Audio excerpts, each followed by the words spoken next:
மகரம் இழந்தது எல்லாமே உயிர் மட்டும்தாங்க மிச்சம், உயிர் மட்டும்தாங்க சொச்சம். இழக்கிறதுக்கு என்ன இருக்கு இனி வருத்தப்படுறதுக்கு அப்படின்ற ஒரு மைண்ட் ஸ்டேஜில் தான் அவங்க இருக்காங்க. இனிமேல் பட்டு மகரம் மேன்மையை நோக்கி அப்படின்னு தான் சொல்லணும். மகரம் முன்னேற்றத்தை நோக்கி அப்படின்னும் சொல்லிக்கலாம். சகாய சனியா வந்திருக்காரு. சகாயம் அப்படின்னாலே ஹெல்ப் அப்படின்றது அர்த்தமா. எதெல்லாம் உங்ககிட்ட இருந்து புடுங்கினாரோ அத்தனையும் வட்டியோடு உங்களுக்கு கொடுக்க போறாரு. கவலையே பட வேண்டாம். ராகு 2ஆம் பாவத்துல இருக்கான். தன குடும்ப வாக்குஸ்தானத்துல ராகு. ஏதோ ஒரு விதத்துல செலவு ஜாஸ்தி தான் ஆகுது, ஆனா காசு வருமானம் இருந்துட்டே இருக்கு. காசு நடமாட்டம் நிறைய இருக்கும். வணக்கம், நான் டாக்டர் தீபா. இன்னைக்கு நம்ம என்ன டாபிக் பத்தி டிஸ்கஸ் பண்ண போறோம் அப்படின்னா, 12 ராசிகளுக்கும் எங்களுக்கு எப்படிமா இருக்கு இனி வரும் காலம் எப்படி இருக்கும் அப்படின்னு ஒரு ராசி கேட்டால் பரவாயில்ல, எல்லா ராசியுமே கேட்பாங்க. முக்கியமாக பார்த்தீங்கன்னா மேஷ ராசி அன்பர்கள், 7 நாட்டு சனியில் இருக்கவங்க சாலிடாக ஜோதிடம் பார்க்க வரும்போது எங்களுக்கு இனிமேல் பட்டாவது நல்லா இருக்குமா அப்படின்னு கேட்குறவங்க. அதுக்கப்புறம் பார்த்தீங்கன்னா சிம்ம ராசி அன்பர்கள் அஷ்டமத்து சனியில் இருக்காங்க அப்படின்றதுனால சிம்மம் கேட்கறது உண்டு. கன்னி கண்டக சனியில் இருக்கிறதுனால கன்னி சாலிடாக கேட்பாங்க, இனிமேல் பட்டாவது நாங்கள் நல்லா இருப்போம்மா. தனுசு அர்த்தாஷ்டம சனி இருக்கிறதுனால அந்த வார்த்தை சாலிடாக வரும். அதுக்கப்புறம் கும்பம் பாத சனியில் இருக்கிறதுனால கும்பம் கேட்கறது உண்டு. மீனம் ஜென்ம சனியில் இருக்கிறதுனால இந்த 6 ராசிகளும் டிஃபால்ட்டாக கேட்பாங்க, இனியாவது நாங்கள் நல்லா இருப்போமா அப்படின்னு. மீதி இருக்க 6 ராசிகள் சனியே எக்ஸலண்ட்டாக இருக்கான். அப்போ ஆனால் அவங்களும் கேட்கறது உண்டு, இனி லைஃப் நல்லா இருக்குமா, முன்னேற்றம் வருமா, நாங்கள் பெரிய லெவலில் ஏதாவது பிஸ்னஸ் பண்ணலாமா, பிள்ளைக்குட்டி நல்லா இருக்குமா அப்படிலாம் கேட்கறது உண்டு. உண்மை என்ன அப்படின்னாமா, 6ஆம் மாதத்துக்கு அப்புறம் எல்லா ராசிகளுமே எல்லாருமே நல்லா இருக்க போறீங்க. காரணம் என்ன? சனி தான் கெடுக்கணும்னு நினைக்கிற சனி மேல குருனோட 9ஆம் பார்வைப்படுது. அப்ப எந்த விதத்திலையும் கெடுக்க மாட்டார். கொடுக்கணும்னு நினைக்கிற சனி, இப்ப ரிஷபத்துக்கு சனி லாப சனியா இருக்கு, ஓகேங்களா. மிதனத்துக்கு கர்ம சனியா இருக்காரு. இந்த மாதிரி சனி நல்லது கொடுக்கணும்னு நினைக்கிற ராசிகளுக்கும் குருனோட 9ஆம் பார்வை அவர் மேல படுறதுனால நல்லது கொடுப்பார், கட நல்லது கொடுப்பார். ஆக எல்லாருக்குமே நல்லதுதான் வரப்போகுது. அதுக்கும் மேல ராகு என்ன பண்ண போறான்? ராகு குருனோட பார்வை அகலும் போது ஏதாவது கெடுதல் செய்வானா?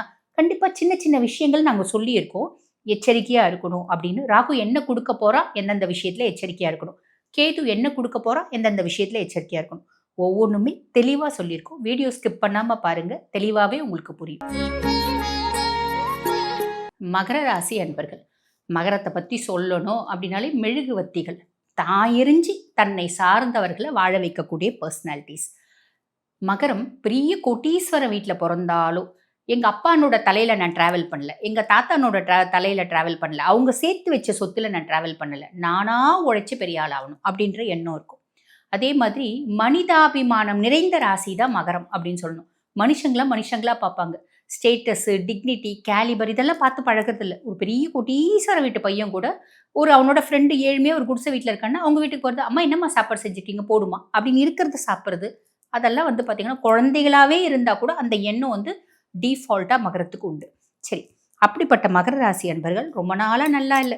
நிறைய பார்த்தீங்கன்னா 7 நாட்டு சனியில் இருந்தீங்க, 7 வருஷமாக சாலிடாக கஷ்டம் அப்படின்னு சொல்லலாம். ஆனால் மகரத்தை கேட்கும்போது நான் 18 வருஷமாக பிரச்சனையில் இருக்கேன், ராகு தசையில் இருக்கலாம், ஓகேங்களா. 19 வருஷமாக பிரச்சனை இருக்கு, சனி தசையில் இருக்கலாம்.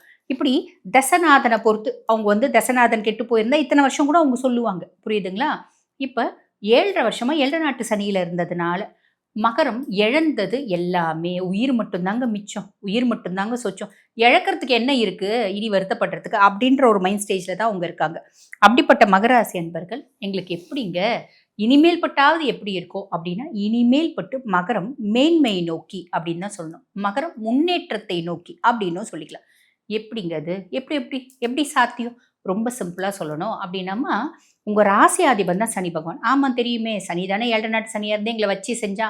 அதே சனி பகவான் தான் இப்போ உங்களுக்கு என்ன பொசிஷனில் வந்திருக்காரு அப்படின்னா, சகாய சனியாக வந்திருக்காரு. சகாயம் அப்படின்னாலே ஹெல்ப் அப்படின்றது அர்த்தமா. ஏதோ ஒரு விதத்தில் ஹெல்ப் பண்ணுவாரா? கிடையாது, எல்லா விதத்துலையும் ஹெல்ப் பண்ணுவார். எதெல்லாம் உங்ககிட்ட இருந்து பிடுங்கினாரோ அத்தனையும் வட்டியோடு உங்களுக்கு கொடுக்க போகிறார். கவலையே பட வேண்டாம். ரொம்ப ஃப்ரீயாக கொடுத்தது என்னென்னா அனுபவம். வாழ்க்கைக்கான அனுபவத்தை உங்களுக்கு ஃப்ரீயாக கொடுத்துட்டாரு. புடுங்கந்தெல்லாம் வட்டியோட கொடுக்க போறாரு. அப்புறம் என்ன இருக்கு? சனியே உங்களுக்கு சப்போர்ட்டிவா இருக்கார். பாக்கி யாரை பத்தியும் நீங்க கவலைப்படணுன்ற அவசியம் இல்லை. இது ஒரு பெரிய பெரிய பெரிய பெரிய சந்தோஷமான விஷயம் மகர ராசி அன்பர்களுக்கு. எங்க இது வரைக்கும் ஒன்றும் நடக்கலையே, என்ன சனி நிதானமா தானே கொடுப்பான், கொஞ்சம் வெயிட் பண்ணா என்ன ஆகுது, அவ்வளோ கஷ்டப்பட்டுட்டீங்க, எவ்வளோத்தையோ பார்த்துட்டீங்க, இது பார்க்க மாட்டோமா அப்படின்ற மைண்ட் ஸ்டேஜ்ல தானே நீங்களே இருக்கீங்க. கொஞ்சம் நிதானமா இருக்கீங்க அப்படின்னு சனி நிறைய நல்லது கொடுக்க போறான், கவலைப்பட வேண்டாம். ஸோ இது ஒரு பெருத்த சந்தோஷத்துக்கான விஷயம். 2வது என்ன அப்படின்னா, ராகு பகவான். ராகு 2ஆம் பாவத்துல இருக்கான். தன குடும்ப வாக்குஸ்தானத்துல ராகு. தன குடும்ப வாக்குஸ்தானத்துல ராட்சஸ். குடும்பத்தில் காசு நடமாட்டம் இருக்கும் சாமி, ஏதோ ஒரு விதத்தில் செலவு ஜாஸ்தி தான் ஆகுது, ஆனால் காசு வருமானம் இருந்துகிட்டே இருக்கு. வருமானம் கையில் காசு இருந்தாலே சந்தோஷன்றது கொசுறு தானாக வந்துடும் இல்லையா? காசு இல்லாதவனை தான் எவனும் மதிக்கிறது இல்லை. அவன் எவ்வளோ நல்லவனாக இருந்தாலும் சரி, ஆனால் காசு இருக்குன்னா எவ்வளோ மோசமானவனாக இருந்தாலும் உலகத்தில் உனக்கு மரியாதைன்றது இருக்கும் இல்லைங்களா? அதே மாதிரி தான் வீட்லேயும் நல்ல மரியாதை அப்படின்றது இருக்கும். காசு நடமாட்டம் நிறைய இருக்கும். இது 12ஆம் மாதம் வரைக்குமே இதெல்லாம் இருக்கும். கவனமாக ஏதாவது இருக்கணுமா? ஆமாம், 6ஆம் மாதம் வரைக்கும் குருனோட பார்வை ராகு மேலே இருக்குது. 6ஆம் மாதத்துக்கு மேலே குருனோட பார்வை ராகு மேலே இருக்காது. அப்போ ராகு ஆகஸ்ட் 2 வரைக்கும் சதயத்தில் சஞ்சாரம் பண்ணுவார். அதுக்கப்புறம் பார்த்தீங்கன்னா அவிட்டத்தில் செவ்வாயினோட நட்சத்திரத்தில் ட்ராவல் பண்ண ஆரம்பிப்பார். குருனோட பார்வை வேற இருக்காது. அப்போ என்ன ஆகும்னா, மகர ராசி அன்பர்கள் பொதுவாக அப்படி பேசக்கூடிய பர்சனாலிட்டிஸ் கிடையாது. இப்போ பெரிய லெவலில் பேசிப்பாங்க. அதாவது நான் தான் ராஜா, நானே மந்திரி, நான் தான் இது, நான் அதை சாதிக்க முடியும், இதை சாதிக்க முடியும், அதை பண்ண முடியும், இதை பண்ண முடியும், வாயினால கெட்டதுக்கு வாய்ப்பு உண்டு. புரியுதுங்களா? டாக்குமெண்டேஷன்லாம் பண்ணும்போது கொஞ்சம் உஷாராக இருக்கணும். பெரிய லெவலில் நீங்கள் யாருக்காவது அஷூரன்ஸ் கொடுத்தீங்கன்னா செய்ய முடியாது. ஆக உங்களை நீங்களே பில்டப் பண்ணுற மாதிரி ஒரு எண்ணம் உங்களுக்கு அந்த மாதிரி பர்சனாலிட்டிஸ் கிடையாது. பட் இந்த காலகட்டம் ராகு தன்னைத்தானே பிரம்மாண்டப்படுத்தி கொள்ள, தன்னைத்தானே ப்ரமோட் படுத்திக்கிறதுக்கு, தன்னை பற்றியே பெருமையாக பேசிக்கிறதுக்கு பேசி உங்களோட மதிப்பையும் மரியாதையும் நீங்கள் குறைச்சிக்கிறதுக்கான வாய்ப்பு உண்டு. அதில் கவனம் அப்படின்றது வேணும். மற்றவங்களுக்கு வாக்கு கொடுக்க வேண்டாம். இது செஞ்சிடலாம், அது செஞ்சிடலாம், இது முடியும், அது முடியும், வேணவே வேணாம். நம்ம உண்டு, நம்ம வேலை உண்டு நின்றுறது நல்லது. சரி, அதுக்கப்புறம் கேத்து பகவான் 8ஆம் பாவம். 8ல் கேது. நிறைய மகர ராசி அன்பர்களுக்கு பார்த்தீங்கன்னா பெரும்பாலானவங்களுக்கு இந்த 7 நாட்டு சனியும் போது அவங்க முதுகில் ஒரு உறவு அப்படின்னு கிளிங் ஆயிடுச்சு.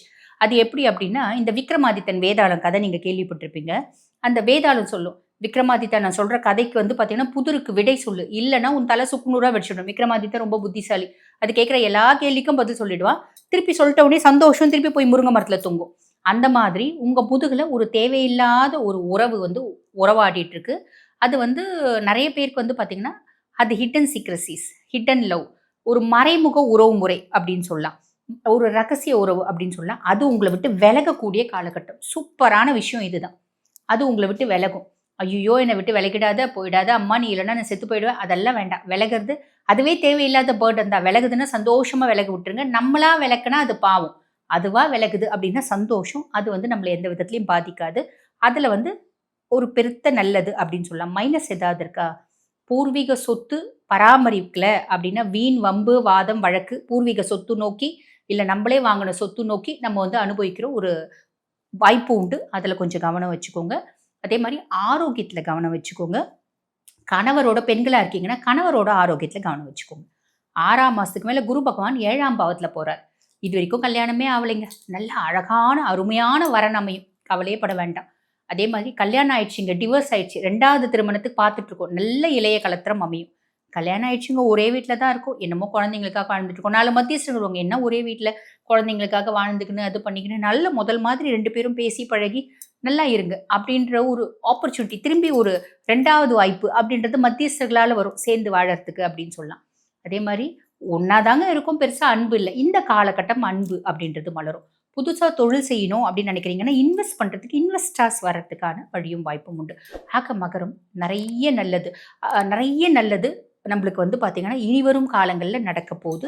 ப்ராப்பராக யூட்டிலைஸ் பண்ணிக்கினீங்க அப்படின்னா ரொம்ப நல்லது. சரிம்மா, வழிபாடுன்னு ஏதாவது நீங்கள் சொல்லுவீங்களேம்மா, அந்த விதத்தில் நம்ம என்ன வழிபாடு பண்ணலாம் அப்படின்னா, பொதுவாக கேது 8ஆம் பாவத்தில் இருக்கிறதுனால நம்ம ஹனுமனை வழிபாடு பண்ணலாம். ஹனுமனோட ஹனுமன் சாலசா மந்திரம் அப்படின்னு ஒன்று இருக்குது. ஸ்ரீ குரு சரண் சரோஜ் நிஜமன முகுர சுதார் பரடோம் ரகுவர விமலையச்ச ஜோதாயக பலசார் அப்படின்னு ஆரம்பிக்கும். அந்த மந்திரத்தை நீங்கள் வழிபாடு பண்ணிட்டு நீங்கள் பாட்டுன்னு உங்கள் வேலையை செய்ய. இனி வரும் காலம் வசந்த காலம். இப்போ நான் சொல்லியிருக்க பலன்கள் எல்லாமே பாருங்க, உலகத்தில் உள்ள உங்கள் ராசி மக்கள் அத்துணை பேருக்கும் ஒரு பொதுவான கோச்சார பலன்கள். பொதுவாகவே கோச்சார பலன்கள் அப்படின்றது 50%. உங்கள் சுய ஜாதகத்தில் தசை எப்படி இருக்குது அப்படின்றது பார்க்கணும். இன் ஜெனரல் ஜோதிடத்தில் ஒரு பழமொழி உண்டு, தசநாதன் செய்யாததை புத்திநாதன் செய்யான், புத்திநாதன் செய்யாததை கோச்சாரன் செய்யான் அப்படிம்பாங்க. தசை எக்ஸலண்ட்டாக இருக்குது அப்படின்னா 100% நிறைய நல்லது நடந்துடும், கவலையே பட வேண்டாம். தசநாதன் வலுவிழந்து இருக்கான் அப்படின்னாலும், அஷ்டமாதிபதியினோட தசை இருக்குது, விரையாதிபதியினோட தசை இருக்குது அப்படின்னாலும் கோச்சார கிரகங்கள் கோச்சார பலன்கள் 50% சாலிடாக நடக்கும். இல்லைம்மா நாங்கள் பார்த்துட்டோம், இது வரைக்கும் எங்கள் ஜாதகத்தை முழுசும் நாங்கள் அனலைஸ் பண்ணதே இல்லை, உங்ககிட்ட பண்ணிக்கணும்னு விருப்பப்படுறோம். இல்லை எங்கள் குடும்பத்தில் தீராத கடன் பிரச்சனை இருக்குது, எப்போ வீடு கட்டுவோம் தெரியல, குழந்தைங்க எப்போ திருந்தோம் தெரியல, எப்போ என் பிள்ளைங்களுக்கு நல்ல காலம் பிறக்கும் தெரியல, எப்போ எனக்கு ஒரு நல்ல திருமண வரன் கூடி வரும் தெரியல. இந்த மாதிரி பல கேள்விகள் உங்களுக்கு இருக்குது அப்படின்னா, நான் பேசிகிட்டு இருக்கும்போது என்னோட வாட்ஸ்அப் நம்பர் கொடுத்துருப்பாங்க. அந்த வாட்ஸ்அப் நம்பருக்கு கால் பண்ணி அப்பாயின்மெண்ட் ஃபிக்ஸ் பண்ணி என்கிட்ட பேசிக்கலாம். நன்றி.